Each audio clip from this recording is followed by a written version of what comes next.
welcome to part 2 of my Houseplants Galore. Without any further ado, let's get going. Right, this is my other patio bedlam. It is a bit big, as you can see, because it's so jungle. It lives in our bedroom. It's called Jersey Freckles. Now, if I can, I'll see if I can find a photo of it to insert into here so you can see what it looks like. I bought this as a birthday present to myself 2 years ago, or a year and a half ago I should say, not 2 years ago, and it was in flower when I got it, and it lasted for a very long time, and then it just suddenly keeled over, as they do. They last for a long time and then they kind of go bleh. So this one is going to be a similar shape to the Mordier one I showed you with the spotty leaves, but this one has obviously got longer leaves and it's got new leaves and things coming through, so it's going to take a while, but I haven't managed to reflower this one, which is a bit of a shame. This monstrosity is a dendrobium. Now this is also an orchid, and as you can see it grows long tall canes. Now this one is known as Mr. Tatty because it did get a bit tatty in the summer when I was learning what to do with it, and it got all sorts of things going on with it that it lent towards the light. These are deciduous, so if the leaves fall off that's not a problem, that's natural, but obviously that's heat and cold damage from the window, that's heat and cold damage from the window. But last year it put up this huge cane. This was the cane it originally came with, and this one, when I was given it, had flowers all the way up it. It's put up this new growth last year, so I'm hoping pretty soon it might flower, but it's looking very healthy and I'm very pleased about that. So that's one. This one is very special to me because it's the ones the children gave to me when I finished work as a lollipop lady, and it's got sentimental value, so I was trying very hard to keep it alive, and look at the mess I made of it. But never mind, it's doing all right now. I've had it for getting on for 2.5 years now, but they are slow. They're slow growing and they're very tall, hence the stake here. Right, this is one of 2 babies that came off the plant I just saw you, and that is what the flowers look like. And if they get warm, their fragrance is something else. Now this baby came off the plant on the 16th of March last year, so it's been around for a year, and it spent a year putting lots of roots in this pot, look, as the baby, because these are really weird how they grow. They grow off the side of the plant with roots coming out. They're very strange, but I was surprised it flowered. I didn't expect it to do that, and to be fair, the other one that also came off also flowered, but that looks a bit like just a dead cane at the moment because all the flowers are finished, so there wasn't any point in bringing that downstairs. Now this guy is a trooper, really. I don't know if you can see that, but there is another spike. It's got more buds on it. Now this guy was in flower for 18 months, so when I finally took the spike off, I never in a million years expected it to spike again. It hasn't grown another leaf, which it should have done before it spiked, but it spiked again, and it's there, and they're a very pretty purpley, pinky, mauvey colour. They're not pink, they're not mauve, but they're somewhere in between. So they're a very pretty colour. But this is another one of those that I think this one cost me a £5. You know, it's just, if you find them like that, I guarantee they will be reduced because they've got no flowers on them. people like to see what colour the flowers are. I don't care. I just buy them if they're, you know, if it's reduced from £8 to £2, why would I leave it there? That's just not going to happen. And then this is the phal that was in flower from May all the way through till September last year. And as you can see, it still hasn't died back completely. That is a fair representation of the colour it is and the shape it is. It's very, very pretty. And as you can see, I had 2 spikes. So I need to take those off eventually. I might do that later actually, just to sort it out. But that is, I don't know if you can see in there, there's a new leaf coming up there which says that it's happy, because they flower, then they give up new leaves and then they flower again. But if it looks like that when you pick it up and these aren't here, if it's got a new leaf in the middle, chances are it will probably flower for you. They just take a long time, they're quite slow. A lot of people I know pick the orchids up, think they're lovely, and then throw them out. You don't need to do that. It's their natural cycle. They flower, they then don't do anything for ages, and then they'll flower again. Excuse me peering through the jungle, but this orchid I bought to make sure that I still had the same sort of orchid that the kids gave me. This was a what's the word? A contingency plan in case that one killed over. That one didn't keel over, and I bought this one because I thought it might. And as you can see, these weird things here are the buds, and it's about to flower again. But you can see where it's flowered before, because all the where the buds have dropped off. It's where all these little, can't do this because I can't see what I'm doing. Where these little white bits are is where it flowered before.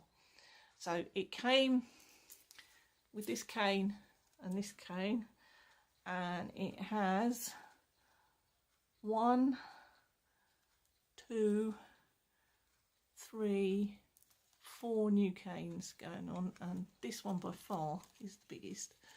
So this one's quite happy and healthy, she says, seeing some things that she didn't want to see.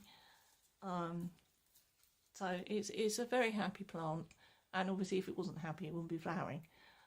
But again, these take quite a long time. They look like they're going to burst in the next 2 days, but in actual fact they'll probably take the rest of the week to actually flower. This little guy is another carnivorous plant. Now we do have these, not this big, but they are actually native to, we do have native butterworts. It's known as a butterwort, but a lot of people call them pinguiculas because this one comes from Mexico, obviously, which is why they're an awful lot bigger. And what they do is they catch the insects on their sticky leaves. They've got like, and then they digest them like that. So these are quite useful to have around in the summer because they eat all the mosquitoes and that sort of thing. Now this one has been flowering forever and ever, and now I've got to show you it's stopped. So this one lives on the windowsill upstairs. So it's called a pinguiculatina, and they're quite easy to grow, and they flower quite frequently. They've got little pink flowers on the top and that, and they do look very pretty. Well, look, you can see it's got an insect there. So that's what they do. It's basically live fly paper, and it just disposes of the rubbish. So it's quite happy to sit there and eat things, which saves me having to go around with the fly spray. Yeah, if you have a problem with fruit flies or fungus gnats, as people say, just get yourself a couple of carnivorous plants, because they'll just eat them. I don't know how they work, but the flies like them, so they go towards them, and hey presto, they've gone. You can also get what they call pitcher plants, and I'd like to have one of those as well because they're quite interesting to grow, but they might be quite difficult to grow. These are really easy, but you have to look around for them because I couldn't find them for ages, and then we walked into a different garden centre and I found them in there. But again, this one isn't a bulb plant. Oh, and I found them in the garden centre and it was soaking wet. It's taken it a long time to sort itself out to get to that sort of size. So, you know, you just have to make sure you know where they come from. These come from Mexico. This particular one, you have to look that up because obviously if we've got them native to us, but they're about that big, they're not very big ours. They do live in boggy, marshy ground, but they don't need to be completely wet all the time. So that's my pinguicula that lives upstairs to catch all the nasties that are flying through the window in the summer. Obviously he hasn't caught many today, but we've caught a few. Who remembers these from Christmas? Now this is my mini poinsettia that came in a small pot like that one over there, that I bought last year, and I repotted it, and I had a hope that it might actually recolour up, but it didn't do it. So I'm going to have another go this year in November and see if I can actually get it to change colour. Now this one is red, so this is an ordinary red one. I believe I showed you this just before Christmas, but you know, or just after Christmas. So this is one I bought, not the Christmas just gone, the one before. So he's so he's growing, he's got new bits on him, there's new bits there, and there's new bits a bit further down here, but I think I need to get him a new pot and sort him out. There's I don't know if you can see, but there's a big dent in the middle, and it needs sorting out and repotting and potting possibly up to about there. I think would be better, wouldn't you? And then we can sort it all out properly, but that's for another day, not today. Okay, now this is how not to look after your poinsettia. I pruned it, because this is the one I won in the raffle, if you remember. I won in the raffle at the WI, and this is a red one, or was a red one I should say. It's deceased, but if I do that you can see why.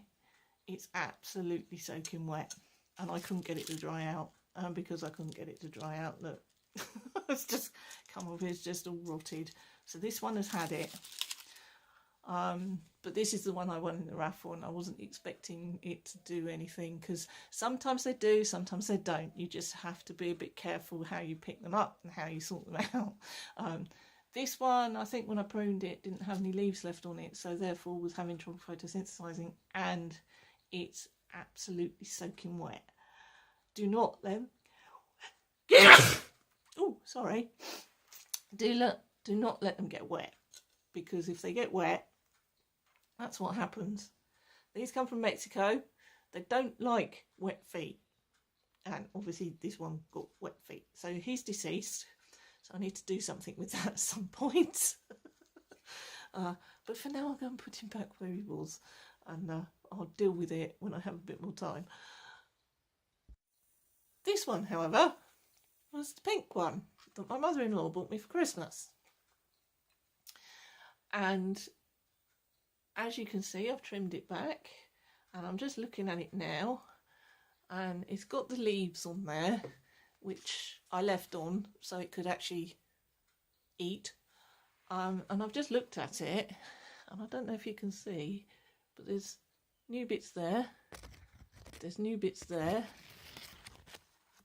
there's new bits here, there's new bits there, and all of these little knobbly bits, I think nearly all of them have got new bits coming out of them. So this one is happy, which is really pleased, because I thought I was going to kill this one and keep that one. So because this one's pink, this one will be quite nice if I can get it to recolour up. So that's the next idea, is to see if I can recolour the leaves later on in the year. But for now it needs to sit where it is, and you know, it's got lots of leaves and lots of new bits on it, so I'm really pleased with that. I wasn't expecting that. You see, sometimes it helps doing these videos, you know, you just look and see and find things that you weren't sure you were going to get. So this is now, so this is the last plant I've got to show you, because, well, that's all my plants apart from the one that's above my head, which is my Tradescantia and my Epiphyllum cactus, which is also a rainforest cacti that are epiphytes. So they live in the canopy of the trees in the rainforest. So they don't, the Epiphyllum cactus lives quite high up, so they need quite a lot of light, as do the Thanksgiving and the Easter cactus. They need quite a lot of light. But if you think about it, those two cacti are a bit lower down in the canopy, so they don't need as much light as the Epiphyllum does, which is why the Epiphyllum's up there hanging up. I won't get it down because the pot's so heavy. And, you know, anyway, I've hoped you've enjoyed this little, these are all my house plants. I've now got to go and put them away after watering them all and sorting them all out, which won't take long. And then I will see you next week. If you've got any other ideas that you might like to see on this vlog, then please let me know in the comments, because I could do with some new ideas. I can't keep going around the same charity shops all the time, because it won't change unless I go to a different town, in which case I will take the camera with me and I will probably vlog if I'm doing something like that. But at the moment, that's not going to happen. So anyway, thank you so much for watching. I hope you've enjoyed it. I hope you now know a little bit about some plants and that. I don't know an awful lot. I didn't start doing this until last year, so you know, I'm learning all along the way. But as you can see, I pruned it down to where I thought it needed to be. It needs repotting, which I will do later, although there's not an awful lot I can do. I need to put it in a bit more soil up to here, but after that there's not an awful lot I can do, because it's going to have all these new bits coming out and it's a funny shape. So and I need to leave these on here obviously so it can feed itself and feed the new stuff until these leaves come out. So, you know, I didn't think that was going to work. How wrong can you be? Thank you so much for watching, and I'll see you soon. Bye bye.